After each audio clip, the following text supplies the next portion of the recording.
Welcome into the ChiGuys Football Podcast. Before we begin, I'd like to take a moment for our salute to service. As a veteran of the United States military, it was my distinct privilege to have experienced some of the most incredible support from our civilian counterparts, from care packages while we were deployed, to programs that enable us to take care of and provide for our families with a stable foundation while we're away, and everything else that you can imagine. Your support has truly been the difference. If you are looking for a way to support our troops or are someone who already has been, then I encourage you to consider some of the following nonprofit organizations. All of them make an incredible difference. Please visit thewoundedwarriorproject.com, the Navy Marine Corps Relief Society at nmcrs.org, the Special Operations Warrior Foundation at specialops.org, freedomservicedogs.org, and hopeforthewoundedwarriors.org. For those who need the help, they deserve it. Let's make sure we take care of our troops.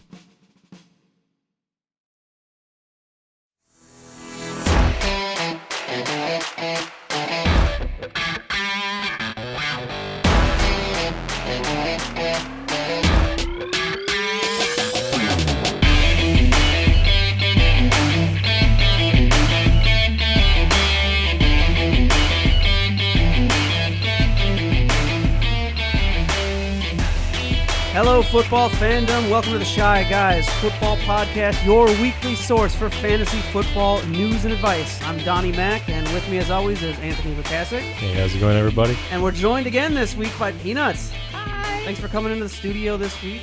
And we've also got Tessa, the ChiGuys studio dog, roaming around the floor, probably us as taking always. a nap.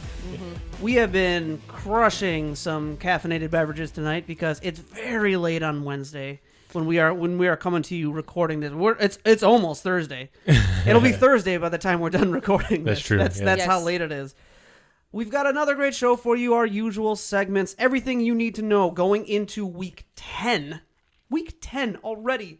I don't know what it is about this year, but it's flying by. Yeah. But before we get to that, we want to let you know to like and subscribe because there's a very important thing that's going to happen when you subscribe and let us know, because we are running a fan giveaway contest for some neat swag that you see over here, some jerseys and a nice trophy. Anthony, why don't you tell them about what it's going to take for them to receive some of this stuff for free? Well, don't forget that the trophies and the jerseys are all signed as well. Those are signed, authenticated jerseys and trophy. Yeah, but Mike Ditka, Javon Curse, and DJ Chark. To qualify for those, basically, we wanted to remind you guys that we're running our giveaway, and the way that this works is all you have to do is subscribe. Take a picture of it and email that picture to us. And there you go. You're entered. You got a shot at winning one of these three prizes. No one's entered yet, so I'd say your odds of winning are pretty good. Oh, yeah. So basically the way this works is subscribe to us on YouTube, follow us on Twitter, you can follow us on our Facebook fan page, and you can share our weekly episodes. And every time you do any one of those things, take a picture of that, email us that screenshot, and boom, you're entered for this signed gear. We're looking for 100 subscribers by Christmas, and we want to pull for the winner for a nice Christmas bonus for everybody. If you don't like Ditka, Chark, or Javon Curse, guess what? You can give these things away as a gift. They make fantastic gifts. Somebody you know likes signed gear, for sure. So there you go. Make sure you guys subscribe to us and enter the contest, guys. Enter the contest, and we'll give you this stuff for free. It's as easy as that. All you got to do is make sure you follow those steps and email us, ChiGuysFootball@gmail.com, once you have fulfilled those requirements, and we will add you to the list. And you can enter more than once. You can enter by subscribing on YouTube. You can enter by following on Twitter. Both of those count as additional entries. So make sure you get those in. We'll count your name for every email that you give us with the screenshot of, the first time you subscribe to YouTube. The one that'll keep you coming back and back and back is sharing our weekly episodes. Yep. We'll give you 1 credit for each time you share our weekly episodes, limit 1 credit per episode. Fair enough? Fair Sounds enough. good to me. Easy enough, guys. Get those submissions in. Well, before we get started with the rest of the show and our news, we have our fan favorite Pandora's box, and we had a little bit of fun with it last week, but now you've got something for us that I think is fantastic, and I cannot wait to see what the people out there think of what we've got for Pandora's box this week. So why don't you take that away and let us know. Open that box. Yeah, I got a goofy one for us this week. Last week I wanted to kind of take a break and just do some review stuff because I thought that was kind of fun. This week I have a recommendation for you. So everyone's got to get their pesky wide receiver position stabilized out in fantasy football, right? It's one of the hardest things to do because receivers are so up and down all the time, right? Getting consistent points out of your wide receiver position group in fantasy football for your team, it can be tough. Oh, yeah. So if you have two receivers that are combined getting you over 20 points every week, you take that, right? Yeah. Lock it, Metcalf. Locked in 20 points on your roster every single week. It's good, yeah? There's actually a pair of wide receivers together that have combined for a minimum of 20 points every week, except for only 2 weeks. Lock it, Metcalf. Hey, if you could get 2 top 5 receivers on your team, by all means, go for it. I think that one might be a little bit out of reach for what I'm talking about, but these 2 are actually obtainable independently. And so the only 2 weeks that they didn't combine for over 20 points was in week 6. They only combined for 14.6, and then in week 7 against Chicago, they had 12.9. Okay, yeah. And so, but after that, they bounced back and had a great week together, combining for over 41.4 points against Miami. So the upside of having these 2 guys is there, right? Now, stocking wide receivers on the same team for your lineup is usually a fantasy no-no. But in this case, it just makes too much sense. With these guys, you can't count on either one of them individually. You can't point to which one in any given matchup that you should start, right? But with their powers combined, Robert Woods and Cooper Kupp have been dominating this season. Not both in the same game all the time, but they have been shown to do that as well. And so you're not really losing that upside of using 2 different receivers from 2 different teams, right? Basically, the way this is working out is Sean McVay is an offensive guru. He's a genius, right? We all know this. And so what he's committed himself to this season is clearly getting one of these 2 guys going every single week. And so when one is down, the other one's up, and combined, they're usually going to put up over 20 points. We see that in almost every week this season. If you can acquire both for your roster, do it. Yeah. For sure. I mean, you look at their schedule coming up. You got Seattle, Tampa Bay, San Francisco, Arizona. And then in the playoffs, you're looking at New England, but you got the Jets and then the Seahawks again in the championship week.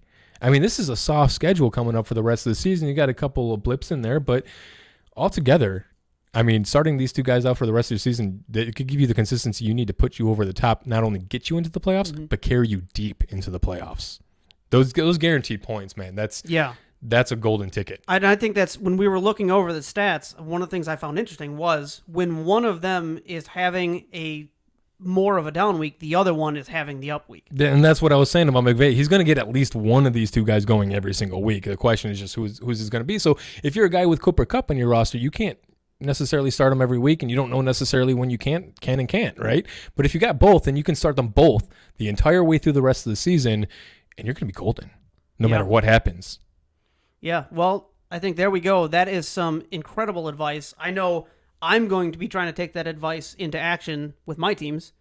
Yeah, so we were talking about that earlier, and that your example is perfect because I think it's a really good bar to set for what you're looking for. So why don't you go ahead and what are the kinds of players that you would give for one of these 2 guys? Well, I've already been trying to. So I have Kupp, and when it comes to Woods, who's comparable? Who is a fair trade 1 for 1? Well, what about Chark? Yeah, I was looking at your team, and I totally thought Chark as well. He's coming off the big week, right? And he'll do that, right? In your case, you're getting rid of the low weeks that he's going to have because he's going to have those 2, right? And you're getting a stable consistency with combining both Woods and Kupp together. Chark might have a higher ceiling than either one of those players individually, but you're kind of sacrificing in a way that's going to be more beneficial for your team, I think. Yeah. And well, if you look at Woods and Chark, their stat lines kind of match their games, their points. For sure. And similar. If I'm the Woods owner, I kind of want Chark over Woods individually anyway because Chark's 1 got the higher ceiling. 2, he's the team's clear cut number 1. He's got the volume floor. Yeah.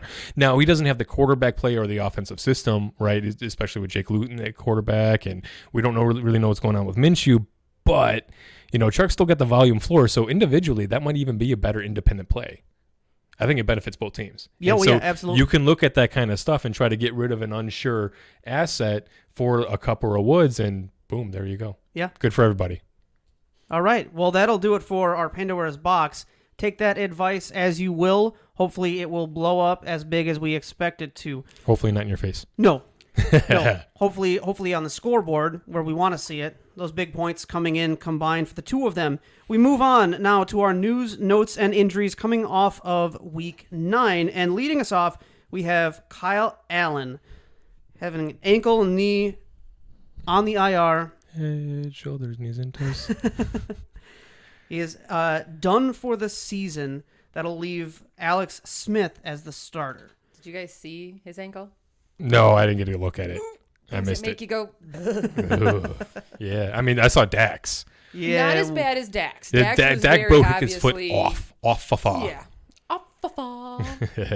But yeah, with Alex Smith now the starter, I kind of prefer that anyway. I hope Alex Smith is ready to go, but I know that the only reason why he really wasn't the starter before Kyle Allen was the fact that him coming back off after 2 years. So, he looked good. He made some mistakes, but overall he looks fine. He looks fine. Yeah. We'll see if he can come back to form. Just gotta dust off the cobwebs. Right. Cobwebs. Also in injury news this week, David Montgomery, a concussion. So he'll be on the protocol. Yeah. We also have David Johnson seeing a concussion as well this week. That'll leave Duke Johnson to pick up the slack there. So what you're doing is making sure you're benching the injured D. Johnson and instead playing the healthy D. Johnson. Yeah, look for the little O next to the name. Right. O means bad. O means out. Yeah, Duke Johnson I'm definitely looking at for even a play this week if David Johnson misses. Duke Johnson we saw last week, he can carry the load. Yeah, he's a good handcuff. Yeah. Ryan Nall and Cordell Patterson for David Montgomery. I wasn't overly excited to play David Montgomery really at any point this season. And so I'm not looking at Ryan Nall and Cordell. I mean, you have to be in a really deep league and just trying to throw something up there so you don't take a 0 at the position. You know what I'm saying? But I'm not really expecting much from Nall and Patterson in the absence of Montgomery. And so, yeah. Okay, we've also got news that Panthers being ultra conservative with Christian McCaffrey's shoulder, and can you blame him? Yeah, I mean, as their superstar player, everybody just wants to see McCaffrey, man. He wants to play. I Just know. let I him know take he a shot does. and Yeah. jump right back in. Yep. Just let him do it. I wish. I hope. Yep. Yeah, not going to happen. We've got Preston Williams, mild foot sprain, placed on short-term IR. So here's the thing. So he was looking good with Tua, right? And when he got injured, we have Jakeem Grant comes in, and it wasn't looking too good, right? So honestly, if don't get excited, about trying to pick him up. Honestly, the only person you can really trust for them would be Devontae Parker. I did it right. Parker really is your only bet. Sure. Yeah. All right. Yeah, no, I mean Grant got a few targets, but yeah, I mean I don't expect a volume floor, and so starting guys who step into a role is risky if you're worried about their volume floor, and so that's what you're really looking at when you look at injuries. We've got some more news that I'm very much looking forward to. Nick Chubb being activated off the IR. Chubb. So happy. So happy to see that. Matt Stafford being cleared of concussion protocol after the game, in no danger of missing Week 10. I mean, Washington's still a good defense, but the Washington I like to go with the team who shall not be named. Yeah. Harry Potter team. We've got the Broncos tight ends having taken a serious beating this week.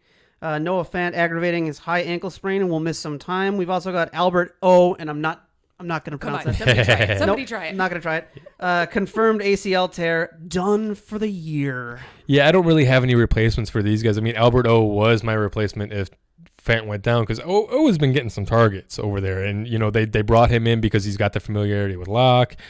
I'm not looking at really any of the tight ends. Is Jake Butt even on this team still? I'm not even sure. Yeah, so I'm not.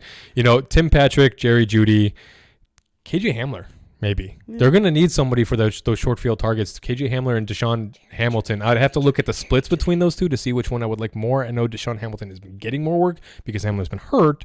So it's going to be a tough one to call. Yeah. We've got Justin Jackson reportedly injured himself in pregame warm-ups. That's unfortunate.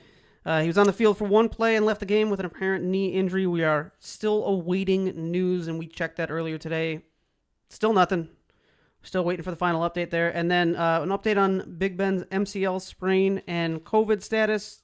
Pretty much waiting to the weekend, really. Yeah. I mean, with the knees, they're not going to make a determination till like right before game time, probably. And with the COVID thing, he could clear by this weekend for sure. Yeah. So it's a wait and see. So keep your eye on it. Yeah, most definitely. Well, that'll do it for this week's news, notes, and injuries for Week 9. We now move along to our studs and duds of Week 9, and starting us off with some quarterbacks. So up first, we've got Kyler Murray. Kyler Murray. I did not. Kyler Murray. 37.9 points. He 21 for 26, 283 yards, and 3 touchdowns. He ran 11 times for 106 yards and 1 touchdown. Which, crazy. Wow. Yeah, I mean, whoa. When you look at it, I mean, if you had a quarterback that had 283 yards passing and 3 touchdowns, you'd be thrilled. That alone is amazing. If you had a running back that had 106 yards and 1 touchdown, you'd be thrilled. Right. You just got this in one player.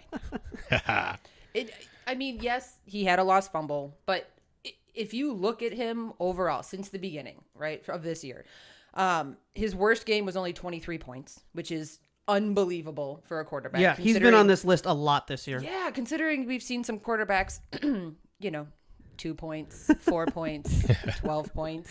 To have the floor of 23 points is incredible. Nuts. In 3 games over 30. So we have discussed and we have decided that... Go ahead, you get the honors. Guess who our king of the moment is? Mr. Kyler Murray. I mean, definitely has earned it. A player that not only just coming off of a big week this past week, but has consistently been a great asset for fantasy owners who are lucky enough to have picked him up. This is what the king of the moment's all about. It's a player that's doing what you need them to do week over week. The difference maker for your team. Yeah. Whether it be for for the week, for your team. I lost because of it. I think a lot of people did. Yeah. I lost in Dynasty. It happens. Well, it wasn't just the Kyler Murray show this week. Who else we got in quarterbacks? So we have Josh Stallion is back. The Stallion returns. 36 points, went 31 for 38 for 415 yards and 3 touchdowns. Ran 7 times, but only 14 yards. But he did get a touchdown. So, and next week, I mean, he's playing the Cardinals. So I'm excited to see quarterback versus quarterback. Like our top 2 quarterbacks this week are about to face each other. So I want to see how that's all going to go. Well, Josh Stallion just played Russell Wilson last week, and Kyler played Tua. So, I mean, this is 2 weeks in a row for 2 solid matchups for these guys. Well, Russell Wilson had an off week. Yeah, an off week with 24 points. It's an off week. Oh, darn. Yeah, right. But -6. I mean, we're not going to go there. I don't want to talk about it. No, the 4. You're talking about the 4 turnovers? Oh, how about the 2 interceptions and the 2 lost fumbles, I believe is what he had? That would be 4 turnovers. Yeah, like... 2 plus 2 equals 4. I'm trying to block it off. It just, it was rough to watch. All right, who's our final quarterback stud for the week? Go ahead. You do it. Do it. Pat Mahomes, because it's not my homie. Your Definitely homie. not. It's my homie. Your homie. It's my homie. 30.9 points, went 30 for 45 for 372 yards and 4 touchdowns.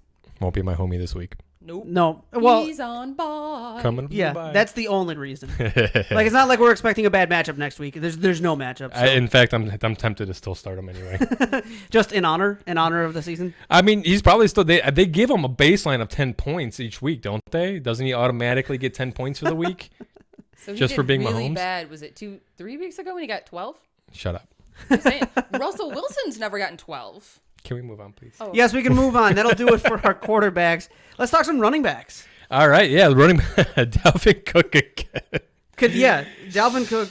We almost made him our back-to-back king of the moment just because he was it last week, right? Yeah. Was that when he was like pointing off the cap? Yeah, because he was looking at cap like, what's going on, bro? All right, 38.2 points, man. 22 rushes for 206 yards, 2 touchdowns. Only 2 receptions this week on 2 targets. But 46 yards. Right. Next week it's Chicago. Yeah, what that matchup. Look, man, I love my boys' defense. I love my boys. They're sick. I don't care. They ain't stopping Dalvin Cook. No. Yeah, he's going to be up here again probably. Christian McCaffrey, welcome back. Why'd you have to go? Coming back in big. Why'd you have to go? We had a perfect sound drop for this moment too. It sucks. I'm so upset we couldn't get the soundboard in today. We got it in. We got some sound bites. We're having some technical difficulties, so we're gonna have to forego for this week. But next week, make sure you tune in. We got some surprises for you. Yeah, and don't be surprised if you hear a lot of sound drops because we've been having fun just playing with this thing all day. Oh my goodness! So when it's working, I'm not gonna lie. That's why we're recording so late. Yeah, you may be disappointed. We really wanted to get this thing in tonight. Yeah, we're gonna be happy that we've got it. You guys may get sick because we're gonna be pushing buttons. Stop hitting the same drop over and over again. It stops being funny after 10 times. So going back to Christian McCaffrey real quick, could miss some time with that shoulder injury. Could play through it. The team's been conservative with him, so we don't really expect it. This could be a last hurrah for Mike Davis. I think they have the bye coming up after this game, which is another reason why I think that they might hold out Christian McCaffrey. So as soon as they're back from their bye, I think it'll be wheels up for him, but you might have to just hold on to him just a little bit longer. But as you can see, at least he's worth it. Yes. Yeah. So past that, as further evidence, I'm not even going to give you a third stud. You know why? What's that? Because it's 16 points until the next man up. You know what? Granted, James Robinson was one of them. There was a couple guys that were worth mentioning, but you know what? 16 points is my buffer. You know what? You're not a stud for the week. It's cool. No. We're just moving on. It was a low. We'll tell you about some of those in a later segment. Yeah, we're not going to not talk about these guys at all. But it was just we just want to illustrate it was a light week for running backs, man. If you didn't have these two guys, you were pretty happy because your opponent's running backs didn't do much better than yours. Right. All right. Well, if we don't really have many other running backs to talk about, I guess we'll talk some wide receivers then. So up first we have Richie James. Who? What? Rick James. Okay. No, Richie. Little Richie? I don't know. I had to look him up. Little Richie James. I had no idea who he was. I'm not going to lie. I was like, what? He's actually been with the team for a few years, too. You know, but going to give you some stats and you'll see why. So he went 28.9 points, right? He 9 on 13 targets, 184 yards, and 1 touchdown. Wait before you decide to start picking this guy up. Yeah, we took the Hold Your Horses segment out. Yeah. So here's the thing. So Debo's out, right? Kittle's out, and they have a backup quarterback, Mullins. Okay. Now, before you get excited, let's hear some stats. So 2018, his entire season, he had 14 targets. 2019, his entire season, he had 10 targets. Those sound low, Peanut. A little bit, smidge. So, could he blow up? Of course, but right now I feel like it's just like a flash pan type of thing. Like, oh, he blew up because circumstances are great.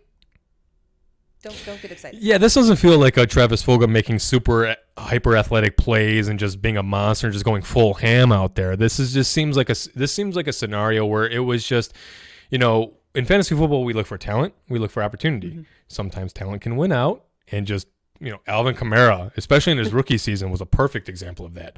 Very little opportunity, but it didn't matter. He's putting up 30 points every week, right? Sometimes the opportunity wins out. And so this is just one of those cases where I think it was just so much opportunity, and I don't know that we can bank on that same opportunity moving forward, let alone the production that came off of it. It just might have been one of those blippy games. So keep an eye on it, but I'm not expecting much from this moving forward. Yep. Next we got, of course, go figure, Tyreek Hill. 28.6 points, went 9 for 18 targets, 113 yards, and 2 touchdowns. And then, go figure, he's the number 1 receiver right now. You got something against the Cheetah? No, but I'd prefer Lockett to be up there. Lockett, come on. My hot Lockett. I want my hot Lockett back. Yeah, he's back to cold Lockett for a little bit. Yep. You got to get him his toaster again. He misses his toaster. Yeah, well, at this point, I'm going to, I don't know, send him to like wherever it's like hot 24/7. Just warm up a little. Stay hot. Send you to the sun. And then have him sit in front of these studio lights for a while. Just reminds me of George Costanza from Seinfeld. I flew too close to the sun on wings of pastrami. Yeah, I'm sure that's what you did. And then a name I just love saying all the time. We've got Devontae Adams. 28.3 points, 10 for 12 targets, 173 yards, and a touchdown. If he's healthy, is he ever not on this list? Oh, he's got Jacksonville next week. Yeah. That's going to keep him off this list. Not. See, we don't need the soundboard. I got this. Right, no, I got this. Jones. I want Jones to get all the targets. Jones. Well, he's a running back. I know. I don't care. Still does get some targets out of the backfield, though, so at least there's that. Yeah. More for Jones. More targets for Jones. Don't even throw the ball. Just hand it off every play. I'm okay with it. No, wait. No, I'm not. That might actually work. No, because I have Rodgers. Oh, yeah. Well, he can throw the ball to Jones. Yeah, okay. I'll be okay with that. Okay. Yeah. All right. All right, and finally for the Week 9 studs, we've got some tight ends and some familiar names. Yeah, as usual, Travis Kelce leading the way, 20.9 points, leaps and bounds above everybody else, as it's been all season. Yeah, he's the tight end won 3 weeks this season. Yeah, the tight. I mean, he's been in the studs category. Yeah. I think every week except for maybe one. Right. Maybe one, but he didn't even get touchdowns this week. Didn't need them. No. 10 for 12 or 10 on 12 for 159 yards. Who needs a touchdown? Right. Yeah, no. You know, if you're in any kind of I mean, again, we do everything by half point PPR. Yes. And so that's where you get the 20.9 points with the 10 receptions equals 5 points, 159 yards equals 15.9. We can do math. Mm-hmm. Yay. Most of the time. All right, now following him up. I'm not going to lie. You know, another name that's been up here a lot too, though, Jimmy Grandpa, coming on with 14.5 points, 6 on 6 for 55 and 1. Just seems to be consistently sort of getting it done. Yeah, I mean, if he's it's not scary. on the studs list week after week, he's being talked about on this show week after week. Yeah, usually in the duds. But it's time for him to pass the torch. Pass the torch. Cole Kmet. Pass the torch. Looking for Cole Kmet. I would Pass love. the torch. He's got to pass up Demetrius Harris on the freaking depth chart first before he passes up Jimmy Graham. But yeah, I'm waiting for it. Cole looks good. He does. He had that He's in fumble, but I don't know, man. It takes tight ends 2 or 3 years to break out typically. It's just it takes a while to learn the offense. It takes a while to get used to the game speed. And then don't forget, they're learning to play 2 completely different positions at the same time. They're learning how to block and they're learning how to do the receiving work too. And so especially guys like Cole Kmet. Now, you have your blocking specialist tight ends, you have your receiving specialist tight ends, but for the ones that you want to do both, it takes them some time to mature. They got to ferment a little bit. You know what I'm saying? I mean, ferment faster. No, you can't rush the what's that song? That song, the country stuff that you like, the Tennessee whiskey, smooth as Tennessee whiskey. It takes some time to get there. You got to simmer. Are we married? I get it wrong? I mean, I don't like country, so I'm just you're I'm talking just. about the song. I thought you were talking about that I like whiskey. I'm like, are we? No, I'm talking about the country song because you like that country crap. You better watch it. Yeah. Better watch it. Come get some. And then finishing up this list here, Irv Smith with 14 points, getting 2 receptions on 4 targets for 10 yards. Oh, the 2 touchdowns. Yeah, the 2 touchdowns. That's right. Gosh, I knew those were important. And so, but Otherwise, see, it'd be 2 points.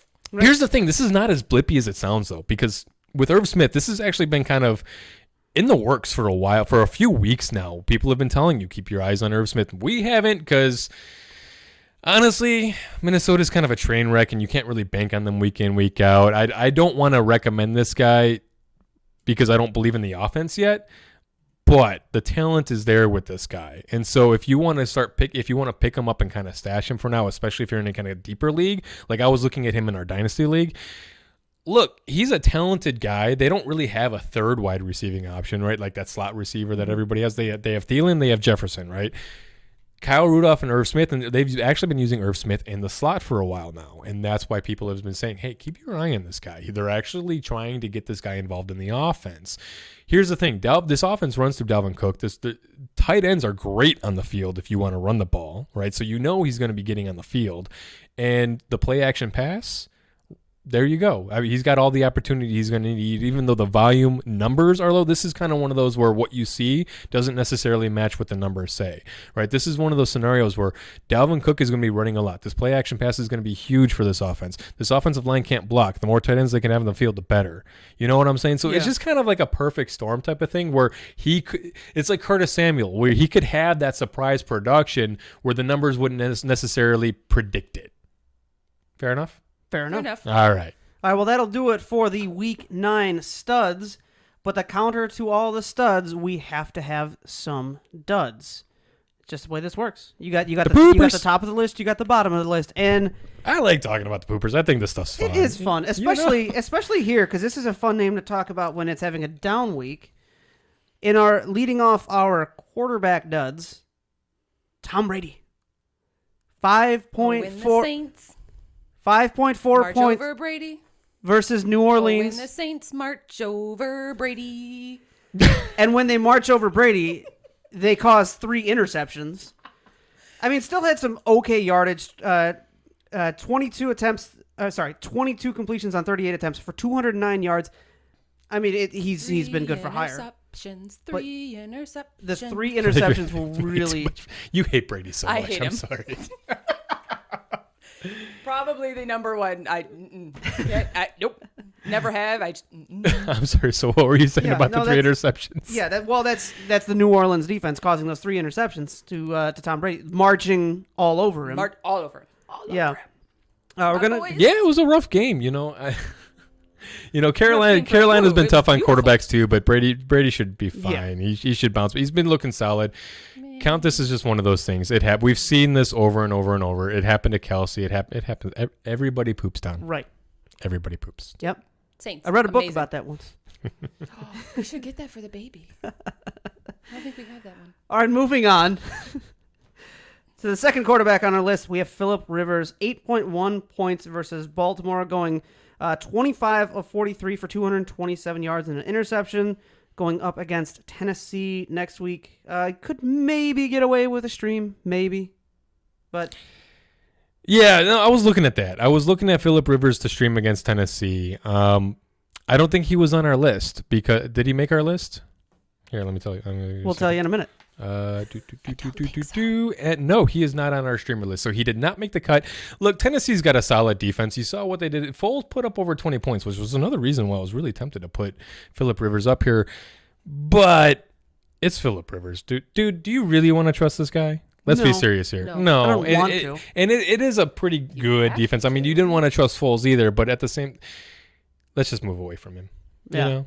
I feel like that's the safe advice to give, and that's what we do. We're giving you advice to help you win your fantasy titles. Mm-hmm. In our number 3 spot, we don't have a number 3 spot because this week, crazy with the quarterbacks. Mm-hmm. Pats, how many times have we said this is a big quarterback week? Well, this is another one because I'm reading this right. 16 quarterbacks over 20 points this week. You're reading it right. I may not have typed it right.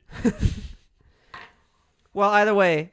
A good week for quarterbacks. Oh, yeah. And a bad week for Tom Brady. Ha. Oh, darn. All right, let's talk some running back duds. Running back duds of week 9. Yeah, JaMychal Hasty pooped on everybody that's been streaming him. 2.3 points. Sorry, babe. Yeah, no, that hurt me too. Yeah, it hurt me 2 weeks. I mean, I kind of limited my shares of JaMychal Hasty. I had him in a lot of places, but I didn't start him everywhere just in case something like this happens. And, 4 carries for 3 yards, 2 receptions on 2 targets for 10 yards in a game where Green Bay, I mean, look what Dalvin Cook did to them a couple weeks ago. We were expecting JaMychal Hasty to run all over these guys because Jerick McKinnon had tired legs, I think. Is that what the excuse was? And so, yeah, a lot of people were really high on JaMychal Hasty. And so, I'm overcoming injuries just like everybody else. I'm overcoming bye weeks just like everybody else. So I figured might as well roll with it. It didn't work out. But neither did James Conner, right? And so you never know. I mean, you got your streamers, you got your mainstays. Everybody poops. And so James Conner against Dallas, man. Has anybody seen, you guys remember this movie Varsity Blues? Mm-hmm. A tan. And so with this game, it just kind of looked like that scene from Varsity Blues where they went out partying all night long and they went into the game the next night just completely hungover and still trashed, and everybody's just getting banged up the entire, like nobody knows what to do. They couldn't perform. That was the Steelers in this game against Dallas. I mean, yeah, it was a rough one. We were expecting major things all over. The Steelers are so hyper talented. So many skill position players that are just otherworldly good. A defense that's been lights out all season long. I mean, what was it? 26 points against Baltimore they put up? Yeah. Now you're going against Dallas with a practice squad, 7th round.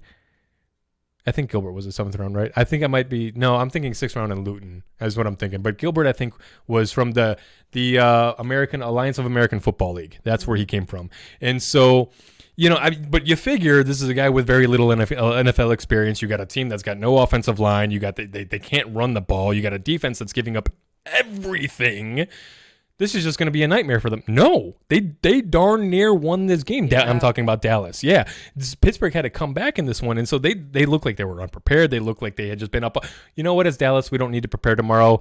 We're just going to spend the night in Dallas partying. Screw COVID. It's Texas, right? I'm sure everything's open. At least some barbecue joints. Of course. Yeah, at least some barbecue for sure. I mean, maybe they were just food coma, man. Yeah. And they got some good food down in Texas, man. I'm telling you. So, James Conner, not a good game. Rojo and David Montgomery, 3.7 points. Shame on you guys for not being the solid RB2s you were promised to be. Yeah. I know I transitioned into that kind of fast. Y'all keep up with that. Rojo, David Montgomery, disappointing people all over the place. Start getting away from them. Yep. Well, there's our running back duds for the week. We move on to our wide receiver duds of the week. And who do we have? So first up, we got DJ No More, 2.8. That fits together so nicely. I know it does. Went 2 for 3 targets for 18 yards. You're welcome, by the way. Here's the best part. 95% of the snaps is what he was a part of. Yeah. It's not like he wasn't even on the field. Every opportunity. Yeah, no, just wasn't getting it. So we have several points in this podcast. So I'm going to go ahead and jump in now with this. So there's Curtis Samuel is a guy we're going to be talking about a little bit later on. I'm going to bring him up now while we're talking about DJ No More, because it's obviously it's not going to be No More, right? He's not going away. Curtis Samuel's not replacing him or any goofy thing like that. Expect DJ Moore to bounce back occasionally. So based on what we've been seeing here, it looks like Robbie Anderson's pretty much the mainstay, right? He's the guy that's going to give you the consistent production. Now, he's not blowing the roof off the place. I don't think he's had a week over like 15, 16 points. No. I'm making that up, pretty right? Sure it's an arbitrary. But yeah, it's not terrible. That's the ballpark that he's in. He's in that like 10 to 15 range ballpark, but he's been there every week, which is nice. I think he's had a couple blip weeks, just a shade under that. DJ Moore has been either he's that NOS button this season. I kind of had that flipped on those two going into the season. I mean, I know that Robbie Anderson had his history at Temple with Coach for the Carolina Panthers. Is it Joe Judge? No, it's Matt Rule. Yes, Matt Rule. And Joe Judge is for the Giants. I'm still trying to learn these first-year coaches, guys. And, Rule over at Temple with Robbie Anderson. So you knew they had the connection. But even still, I kind of envisioned him doing similar things that he did in New York, right? He was pretty much just a solely over-the-top receiver. Now, I figured they'd give him a little bit more intermediate routes, but keep him necessarily over the top, give DJ Moore the high volume percentage. It kind of got flipped that way. And so what you're seeing is DJ Moore and Curtis Samuel, I think they're going to kind of teeter-totter. I think when you have big Curtis Samuel weeks, you're going to have lower DJ Moore weeks. And I think when you have big DJ Moore weeks, you're going to have lower Curtis Samuel weeks. Last week I was talking about how CMC coming back was going to limit Curtis Samuel's touch total. Right? Mm-hmm. And it kind of did. It limited him from the carry perspective. He only got the 3 carries, which is on the lower end of the spectrum of what he's been getting in the past few weeks since they've been trying to get him more involved. However, with Curtis Samuel, he also got 9 targets last week. Yeah. DJ Moore got, what did you say it was? I got to look at 3? Yep. Yeah, and so that's what I think we're going to see. When DJ Moore gets more, I think you're going to see less from Curtis Samuel and just vice versa. And so it's not that you can't play either of these guys. It's just going to be a little bit hard to predict. And so both of them are kind of like the big play guy for this team, whereas Robbie Anderson is kind of the possession guy. Mm-hmm. And so treat them as such. Yeah. Yeah, I agree with you. Nope. Yep. Mm-hmm. All right, who else we got in the wide receivers this week? DeAndre Flopkins. 4.5. We got some good nicknames for these guys this week. I know, this is awesome. I know, I had some fun. Taking all the credit. It's mine. It's my credit. 4.5 versus the Dolphins, but 3 for 3 targets for 30 yards. The Dolphins have actually had a pretty sick defense this year. No, they've been incredible, especially over the last few weeks. It's the Dolphins. Yeah, no, but we talked about this during the offseason. They did make a lot of additions. In fact, we were a little bit confused by it because it almost looked like the way that they put their defense together, they were trying to make a run at a playoff push. Yeah. You know what I'm saying? And we were like, do they even think they're that good? So we were a little confused about it, but hey, they're looking really good. Yeah. How many picks did they have? In the draft? Yeah. Like 15. Was it 15? I knew it was something like that. Yeah, no, it was 15? Crazy. Yeah. They left, and that's why we're saying, like, they're obviously building for the new team. Yeah, no, they're building for the future. They have their future is Tua, who's a rookie quarterback, so you're not supposed to expect too much from him this season, right? And so it's like the guys that they put on that defense were more veteran players, which is more of a win now mentality. Yeah. And then stocking up in the draft, you have to let these guys, cure a little bit and get their bearings. And so, but hey, they're looking great this season. Kudos to them. I think that speaks really good for next season. But I just don't see them beating out the Bills for this division, for sure. So he's been back and forth, up down since week 3. Going back to Hopkins. Yep. Yeah. So I mean, and now you're looking at it like, well, he had a down week, so if we're gonna play the streak, he should have an up week. Hey man, my grandpa's favorite saying: trends follow. Hey, maybe. So big week from DeAndre Hopkins next week. You heard it here first. Yep. And if that doesn't turn out to be the case, this is the one that called it. I mean, it's DeAndre Hopkins. Let's face it, he's probably gonna have a big week. Yeah. Right. It's not exactly the scary pick. Still. Lastly, hurts for me to say this, but Adam Thielen. 4.8 versus Detroit, 2 for 5 targets for 38. But, do you need anybody else on the team when you have Dalvin Cook? Yeah, I mean, do you even need receivers? No, you don't need anything. You just need the quarterback and Dalvin Cook. That's it. Might as well just win. I concur. Yeah, absolutely. Well, and rounding out our duds of week 9, we have our tight ends. And leading off that list, we have Hunter Henry, 5.3 points, 1 TD on the season.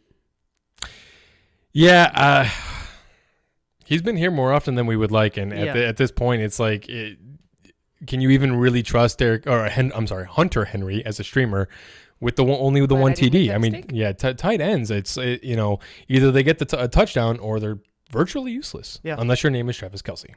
Right. Mark Andrews, speaking of which, has been the Kelce inverse for the entirety of the freaking season, man. He's been in this segment almost every week. 3.7 points this week. The Gronk, 0.7. Hey, when Brady come marching in. Sorry. when Brady suffers, Gronk suffers. Listen, folks, it's late. All right. All right, well, that'll do it for our Week 9 studs and duds. But we look forward to Week 10 with our trust or bust. These are some players we're going to look at that had very good performances this past week, and we're going to analyze, they're going to analyze whether or not these are performances that we can trust moving forward into next week, or is it just going to bust out for you? And we begin with Teddy B, who's coming off of a 28.3 points against Kansas City, going up against Tampa Bay next week. I got to ask, is that a trust or bust? Well, I have him as a trust. I realize that he only had 10.7 points against Tampa Bay in week 2, but with 42 attempts, 367 yards. Look, he threw 2 interceptions in that game, and he also lost a fumble. That's minus 6 points right there, right? So realistically, we're looking more like 16.7, right? And that's with no touchdowns. And so it's really just a small swing to the other side of the spectrum, even just from that game. He's been playing pretty darn good football all season long. He's coming off 28.3 points against Kansas City, who also has a tough defense. That Tampa game when they played him the first time, it was early in the season, following a short, the COVID offseason, new first-year head coach. He had all those factors.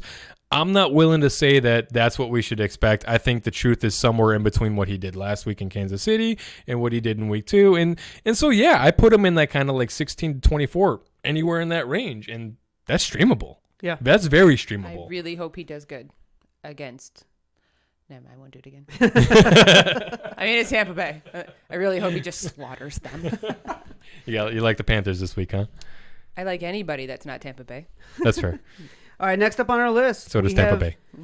Someone coming off of let's call it a pretty decent matchup for some points. We have Cam Newton putting up 24.6 points Broke my soul last week. Against the Jets. Going up against Baltimore next week. What do we think? Trust or bust? No, don't do it. Don't do it. Don't. Bust. I keep hearing people say, oh, he had such a good game. Oh, he did really well. Like, no, let's break this down. Okay. Yeah. 24.6 sounds really good, right? Okay. 2 of those were rushing touchdowns. He's not going to do that every game. Okay. So that was 12 points right there. He's going to try. He's going to try. He ain't going to do it. So, and then on top of that, it was the Jets. He almost lost to the Jets, the 0-8 Jets when they were playing him. Really? You sure that he was a really good game? No, not go. Not. I don't think he's going to do well. I go bust. Yeah, I mean, the 0 passing TDs didn't help his case, but the 0 turnovers did. And so with Cam Newton, I think you're going to see all three of those lines, the passing TDs, rushing TDs, and turnovers. You're going to see those fluctuate from game to game. And this was barely a good performance. I wouldn't even say top tier. Like, that's barely a good performance against the worst team in the league. He only won because, Flacco kind of went. The Patriots didn't win that game. Flacco lost that game. Yes, I agree. With as much as everyone was happy about that performance from him because he was actually letting the ball go deep a little bit and all that, it was still Flacco. The last two possessions, inexcusable. I can't believe that. I'm so angry. Yep. Yeah. All right, moving along, we have one of my guys. We have Drew Brees coming off of a 22.7 point week at Tampa Bay. Trust. It's the Saints. Come on. Yeah. And it's Drew second Brees. favorite team. Yeah, it's Drew Brees. I mean, if you break it down, okay, he's got Kamara to pass to, right? So that automatically keeps his floor, pretty excellent. And now he's getting Thomas back. I mean, you've got two amazing people that he's just going to be boom. It's going to be amazing. Plus the schedule coming up. The schedule coming up is really where he's going to make his money. It's a very favorable schedule for him, and now he's got both weapons to do it with. I'm excited about Drew Brees rest of the season. So happy for him. A schedule that includes San Francisco, then Atlanta, Denver, Atlanta. Yeah. Ooh. Yes. Ooh, I hope I don't play against Brees over the next few weeks. Yeah. I think we'll be happy. Do we play each other coming up? I hope not. Oh, I got to check. I got to check now. I don't want Now I got to check. Oh, man. All right, moving right along, we have Kalen. This is a name I never pronounce. Balaj? Balaj, yeah. It's like the Bellagio. Yeah. See, I'm not gonna lie, that's what stuck in my head. Bellagio. Well, we're talking about a 15.4 point game against Vegas and a game against Miami next week. What are we thinking? Is this a trust or bust? Yeah, usually with 15.4 points from the running back position and somebody that's absolutely on the waiver wire, that's everyone scrambling. High maximum bids, get this guy, right? Because running backs are such a premium. He's already back on the practice squad. Whoops. Well, okay, so the way that this is working with the practice squad rules and all that, they can bring these guys up and down a couple of times throughout the week, really. And it's really just a roster move. It's a move that allows them to carry extra personnel. Right. And so theoretically, this could be good symbolically for Justin Jackson and Tremaine Pope's potential to get back onto the field, but not necessarily because they could reactivate Kalen Ballage right at the end of the week. It doesn't really matter. And so you're going to want to keep an eye on this stuff. So what I'm going to be recommending here is that keep an eye on Justin. If Justin Jackson plays, he's the one I'm playing. Okay. If Justin Jackson doesn't play, but Tremaine Pope plays, Pope's probably the one I'm playing. If Jackson and Pope both don't play, then I'm probably just going to grab Ballage and play him because I'll tell you what, this team is not trusting Joshua Kelly with any sort of significant workload right now. He looks like kind of just a guy out there. He's clearly not ready. I don't know if it's a talent or not ready thing. That remains to be seen. That's kind of a proven over time type of thing. But that's basically the order is going to work. It's going to be Justin Jackson, Tremaine Pope, Kalen Ballage. Okay, so based on who's healthy, that's what you're going to be looking for. Well, the last look that I had, because I have Justin Jackson on my team. That was a nice big old goose egg last week. As of right now, they're resting him. He's not practicing, and they're saying it doesn't look good. Yeah, for him to play I saw on that Sunday. too. Yeah, and so it's leaning Pope right now, but he's injured too. He's questionable right now. Yeah, no, I mean, it's so up in the air. Yeah, and even if it is Pope, I mean, I don't know that I don't trust it to Pope get limited carries, Kelly get limited carries, and they just go back to Ballage again.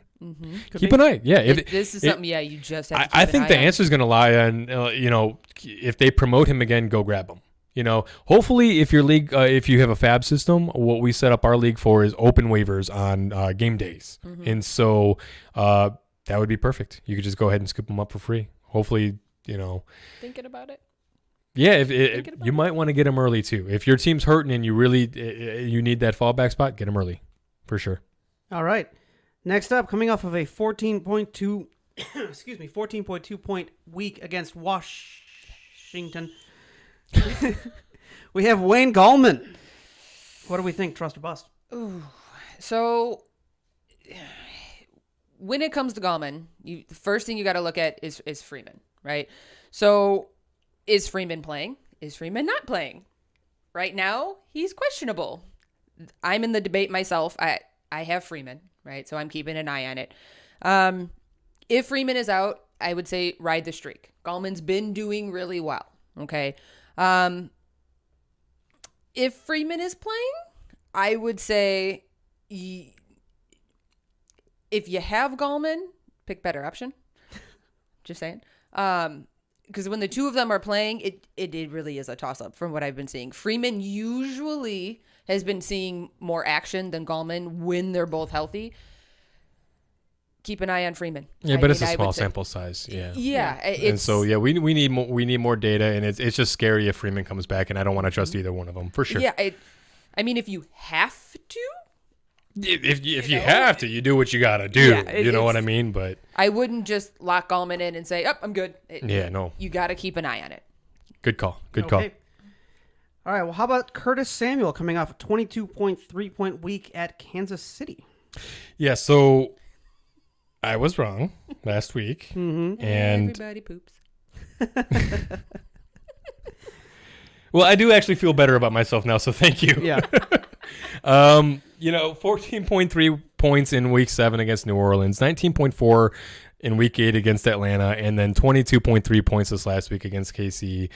I mean, at this point, you got to ride the streak. Now, it's scary, right? Because the volume, it's not massive. The volume's not guaranteed, but he's getting it done. And so with 3 in a row now, and the team just very clearly, like, they're coming up with different ways to get him involved, and they're making sure that he's got a baseline. And so the theory is at least you won't get goosed and you have a shot at an upside. So this is more like a low-end wide receiver 3, high-end wide receiver 4 type of NOS play type of thing, and that, it's a bye week filler, it's an injury filler. This is hopefully not someone I'm looking to start rest of season, but if I have, 2 solid wide receivers that I'm really happy with and I'm really, really happy about their consistency, then maybe I do want a NOS player, and Curtis Samuel's definitely one of them, right?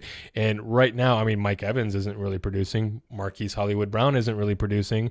So of the NOS players, Curtis Samuel's not a bad one to take a look at. Okay. Well, putting up 21 points against Atlanta last week, we have Jerry Jeudy. Yeah, it's my boy. I say trust. I have yet to take him out of my lineup for weeks now. I mean, week 8, he had 10 targets. This week, he had 14 targets. So we're seeing improvement, and he's doing awesome, and he looks good on the field. And he's playing the Raiders. So I just really hope he just, dominates all over Poopy Gruden. Just saying. All right. Yeah, it was really hilarious listening to this week. You're sitting there, Judy's got all these points. You're like, oh, I see you, Judy. I see you, Judy. I was like, damn, what the hell? I was excited. I was like, oh. That's fair. It's fun to get excited. That's what fantasy football's all about. And disappointment. Excitement and disappointment. Yes. Hey, man, you can't appreciate the highs without the lows. Exactly. I never seen a roller coaster that was just all up the entire time. I'm okay with that. I'm just saying. I like riding my highs. You need to experience the ride. Well, we may have a player like that with our next name on this list, coming off of 5 solid performances in a row now, the last 3 being over 18 points, putting up 20.8 points last week versus Miami. We have Christian Kirk. Is this a trust or a bust? Yeah, you might be right. Maybe that is the best kind of roller coaster, because if I'm thinking about it compared to fantasy football, I want my guys all the way at the top every week. And he's been doing it. By NBA Jam rules, he's on fire. Yep. I mean, reminds me of beer pong. The last 3 being over 18 points. Yeah, he's on fire, man. And this team obviously feels like they can depend on him. And at this point, I think it's clear he surpassed Larry as the number 2 next to Hopkins, right? Hopkins is always going to draw the number 1 coverage. So Flopkins. We're willing to trust 2 wide receiving options as high-end fantasy options on a few teams. Now, it's typically team-dependent, scheming, and all that stuff. But, hey, look, we're looking at the Arizona Falcons here, which run a 4. The reason why we don't really want to trust receivers from the Cardinals is because they run a 4 wide. And so it's kind of hard to tell who's going to get the production on any given time other than DeAndre Hopkins. But they run a high play count. They like to run 70 to 80 plays a game. right? Under this Cliff Kingsbury offensive scheme that he's bringing in with the Kyler Murray and all that. And so, hey, maybe you can trust this guy. He's going to do it on you. Okay, that's the thing. But you have to be willing to take the lows with what you expect the highs to be. And so if he's going to be delivering on these high-end performances, then you have to be okay with taking the lows too. And so, I think that this is a guy that we can start to trust now. I think that he's, at this point, proving it. This is what we want to see for someone to prove it. Okay. Well, in rounding out our names on the Trust or Bust this week, and this one I had to go, of course, I'm waiting. We end with a fun name to pronounce, and I went for a pronunciation guide. Olamide Zacchaeus. I'll go with it. Sure. I'm good with it. I looked it up. I listened to it a couple of times. Olamide Zacchaeus. You'll say that, but you won't say Albert. Okwebunum? You're right. I will. This is why I won't say these ones. I'm guessing on that one. I don't know. Well, not to get too off track, but with 18.3 points versus Denver in the previous week, is this a trust or a bust? So with Zacchaeus, I'm going to say that's going to depend on the health of the other two guys, Julio and Calvin. If either one of them is out, I think you can trust Zacchaeus. I was looking at him earlier in the season for just such a thing while Julio was out. Now that Calvin's banged up, look who pops back up on the radar. Kind of weird how that works, right? And so, yeah, what I'd really like to see is for this team to let Zacchaeus supplant completely Russell Gage as the team's number 3. Gage has just not been looking great. He looked good last season. It's just drops, bad route running. He's not looking crisp. He's not looking sharp. He's not taking advantage of his opportunities, right? Zacchaeus is, and the guy is hungry. You can see it, and he's talented, and he's getting it done. Yeah, if they let him supplant Russell Gage, so keep an eye on those snap percentages versus Russell Gage's. Keep an eye on those routes run. They're pretty easy stats to find. And then keep an eye on the health of Julio or Ridley. So if you want to trust Zacchaeus, you absolutely can under those circumstances. That's what you're looking for. Okay, well, that'll do it for our look ahead to Week 10 in our Trust or Bust category of players. We continue our look ahead into Week 10 with some start, stash, or trash, a bit of a lightning round style, where we are going to I'm going to pose some players and some matchups for the coming week to these two, and we are going to find out real quick if they should be a start, stash, or trash. We start up at the top with Drew Lock at Las Vegas. Lock him in. Last 2 weeks, he's done really good, and he's going against the Raiders, who are 27th Last 2 weeks, he done good. Yeah. He played ball good. Okay. Go ahead. Sorry. I threw everybody off. Next. Let's just keep Next up, we've got Tua. Start. LA. Start. I mean, 21.4 last week, and again, the Chargers are giving up a ton of points to QBs. Okay. What about Rojo at Carolina? I have him as a stash. With Carolina 20th against the running backs, it looks like a juicy matchup. But look, man, I don't know that you can trust either Rojo or Fournette right now, with both of them active and playing. Fournette only 1 carry last week, but Rojo only with 3. I'm not convinced Rojo's still the team's number 1 running back. He's getting the start. He's getting the early carries in the game, but it shifts pretty heavily, pretty quickly into Fournette's direction as you watch throughout the course of the game for the last 2 weeks. And so I'm kind of looking for that to continue. Fournette has looked a little bit better out there than Rojo. Not by a lot, and not by a convincing margin at all, but Rojo just hasn't looked good, man. Yeah. All right, well, how about the Gordon-Lindsay combo at Las Vegas? I'm still gonna stash these guys. They coming off of a down week. It's almost like you can only really start one of these guys when the other one's not active. Mm-hmm. And so with them together, what we saw last week, I'd like to see one or the other or both consistently produce at least something that we can trust before we trust them in our lineup, because I think that they have such a low floor, and it is a higher probability to hit that lower floor. Asking for a friend. Pick one. If you happen to have both on your roster, who'd you play? And you had to play one of the two. I mean, yeah, it's kind of hard to own 2 running backs and not play either one of them. Running backs are hot commodity, and they're constantly injured. No, so you're right. Saying, asking for a friend, who'd you play? I'm not happy about either one of them. I think you have to go with Gordon because I think technically he's the number 1 on the team, and At the end of the day, it's the goal line work that I expect Gordon to get. Lindsey can score too, but he's going to have to break his away, which he does. So it's like, what do you trust more? Do you trust Lindsey to break one, or do you trust the team to get somewhere near the red zone and put Melvin Gordon onto the field and let him figure out how to get into the end zone? Because traditionally he's been good at it, So I would, if push comes to shove, I would say Gordon if they're both healthy, just because I think that the red zone, red zone work is just let your too friend important. know. Yeah, I'll let my friend know. Yeah, right after that. Yeah. All right, moving on. Jonathan Taylor at Tennessee. I'm gonna stash him again too. I stashed him coming into Baltimore, and I was hoping. A fool's errand kind of hope, but I was hoping that we would get some kind of clarity from that Baltimore game. Either see no real production. I wasn't really expecting any production out of the backfield, but I figured you'd at least see the splits even out and get more of a gauge on what you can trust. Here's the problem. Jonathan Taylor got the start. Jonathan Taylor got the early touchdown. Jonathan Taylor looked like he was going to be the one to start again moving forward, and then Jonathan Taylor fumbled. And then really didn't see the field again after that. Right. And so here we are again 2 weeks in a row of Jonathan Taylor kind of getting the opportunity but pissing it away.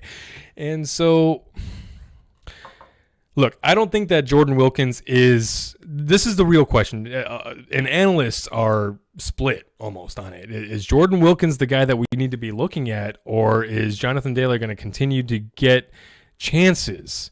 And how many more chances is he going to get? When is he going to run out? And who's going to be the fool holding the bag? Right? And so, based on what I see, look, they've had Jordan Wilkins. The Indianapolis has had Jordan Wilkins for several years now, right? They know who this guy is. They still went out and picked up Jonathan Taylor with a second-round pick in this draft with Mack, Hines, and Wilkins all on this team. I think that they do believe that Jonathan Taylor is the future.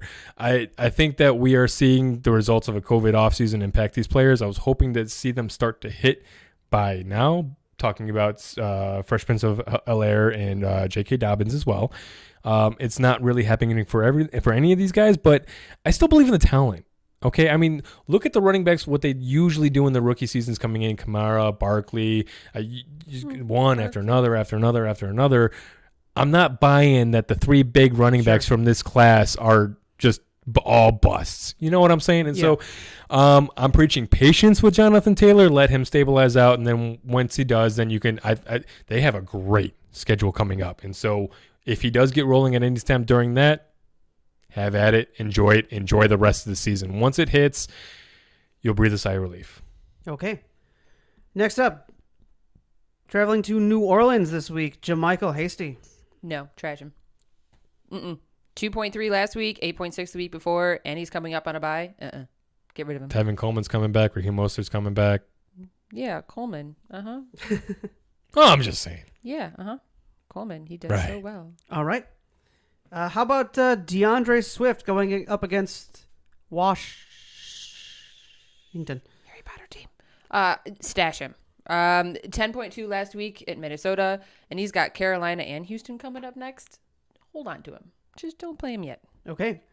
How about Jarvis Landry versus Houston? Yeah, look, I realize that he has had single-digit weeks the last 3 weeks prior to the bye. However, OBJ is out. He's the team's number one. Start. Okay. Next up, we have Marquise Hollywood Brown at New England. Again, another guy, single-digit points last 3 outings. I'm going to go the completely opposite direction here. Go trash. I think this guy's going to be a roster bomb for somebody else's lineup, like he's been for your lineup all season long. Let somebody else deal with that. Yeah, man. You've given him opportunities at this point. You've taken the losses, cut your losses, move on, get somebody else in there.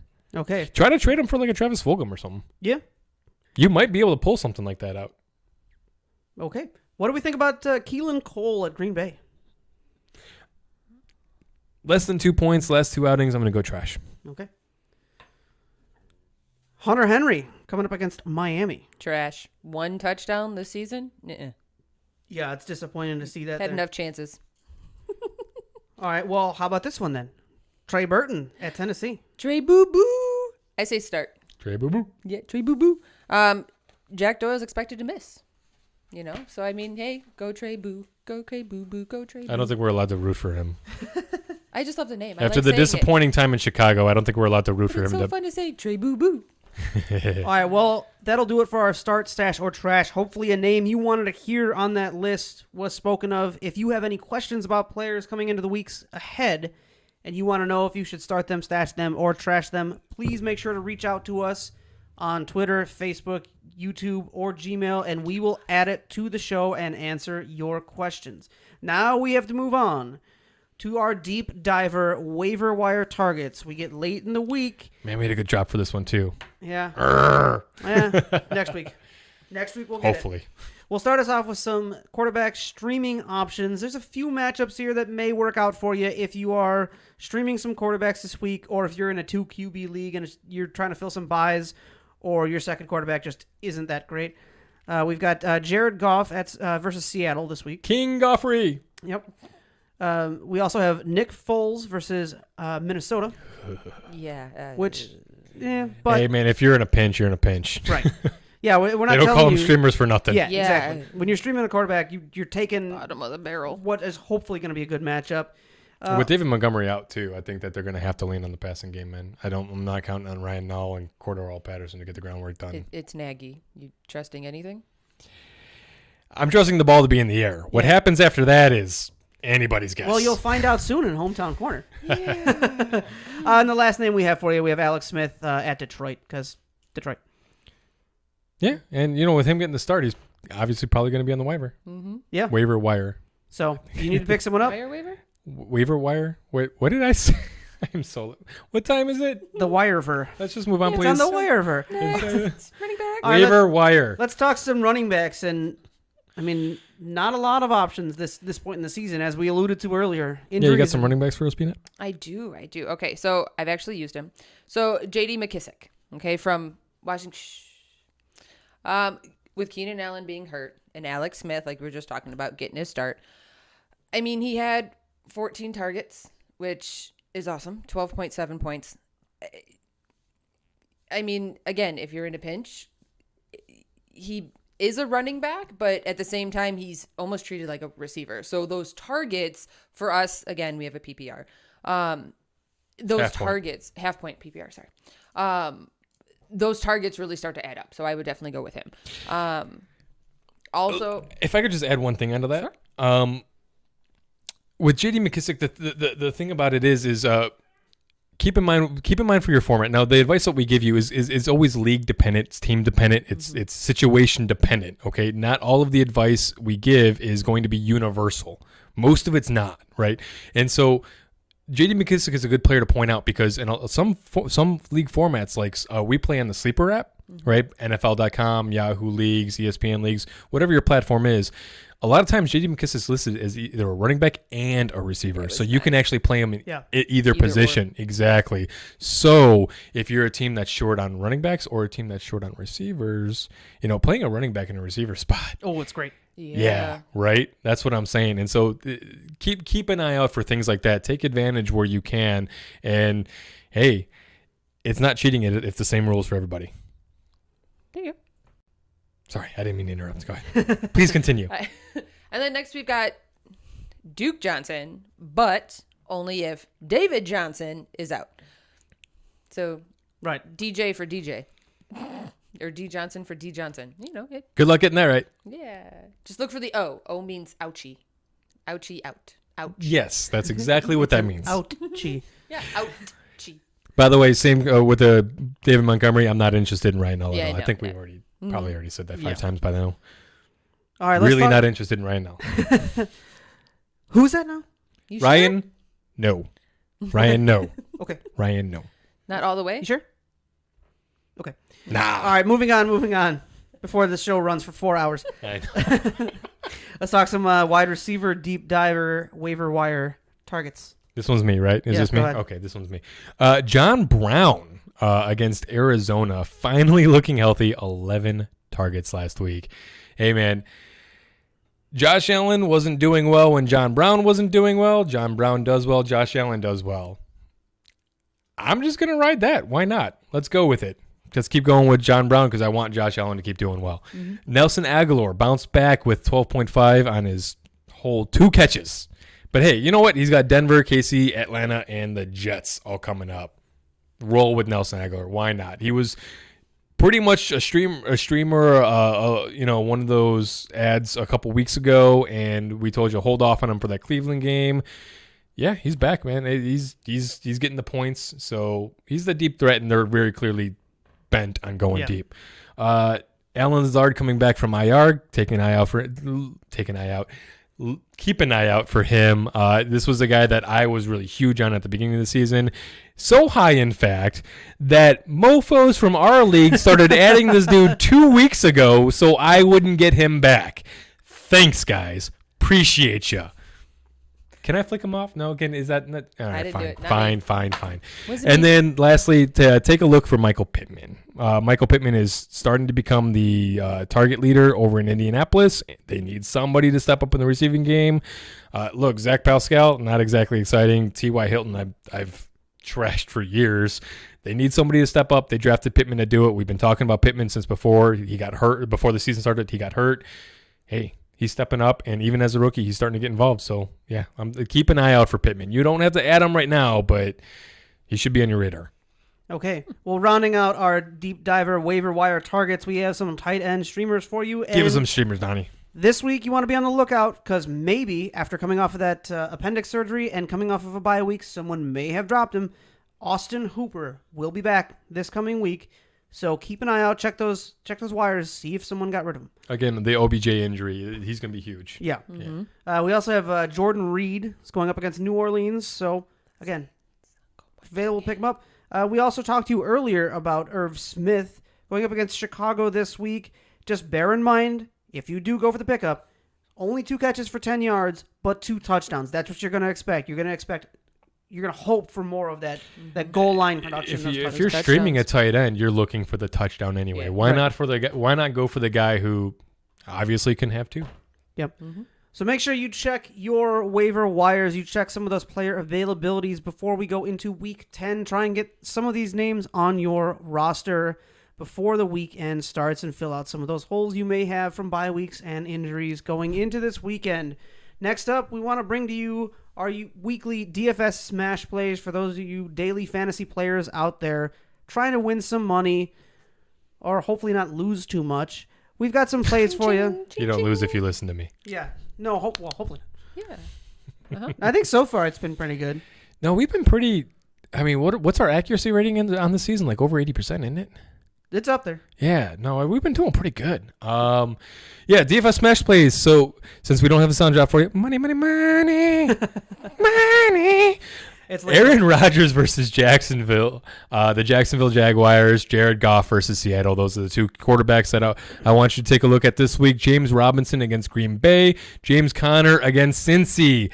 I'm calling for the bounce back. I'll be back. I'm calling my shots, man. Man, we had a drop for that too. I am so sad we don't have the soundboard. We had a good drop for that too. We better get it working for next week because we are going to be very much upset. I know we're going to have a lot of disappointed viewers. Yeah. Well, at least a few disappointed viewers because a few is all we got. Going with the Pandora's box, Robert Woods and Cooper Kupp. Start them both. Why not? Fulgham and Rager is, kind of the cheaper option of that. TJ Hawkinson versus Washington. Austin Hooper versus Houston. Oh, no, he said it. He said Washington. Straight up.